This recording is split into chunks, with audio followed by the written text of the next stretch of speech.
Apple will forever be remembered as the company that killed the headphone jack. Other companies did it before the iPhone 7 came out, but none of them received as much criticism from the public. Apple tackled the issue head-on during the iPhone 7 launch event, explaining why it chose this path. Sort of. Google followed a year later, which isn't surprising considering that Google wants to be more like Apple when it comes to product design, and this week's Pixel event proves that. After mocking Apple's iPhone 7 last year, Google was a lot less vocal about its decision to dump the headphone jack this year, shying away from really addressing the matter during the event. However, we now know why the Pixel 2 phones do not have 3.5mm ports, as Google just explained it.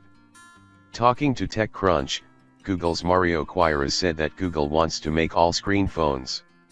And having a 3.5mm headphone jack inside the phone doesn't fit with that design strategy. The primary reason for dropping the jack is establishing a mechanical design path for the future, Queiroz said. We want the display to go closer and closer to the edge. Our team said, if we're going to make the shift, let's make it sooner, rather than later. Last year may have been too early. Now there are more phones on the market. That's also why Google launched the Pixel Buds, a direct AirPods rival, but also a product that's meant to solve the problem it created by removing the aging audio port.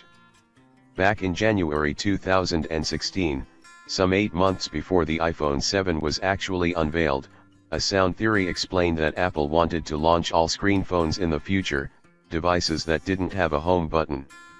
To do so, Apple needed to ditch the 3.5mm headphone jack since it wasted so much space. Can't we have it both ways? Nope. Well, not unless you like thicker devices.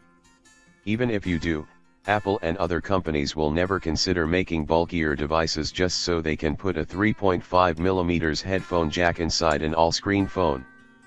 Google, meanwhile, will probably unveil an iPhone X rival around this time next year. Let's see if it'll also sport an unsightly notch.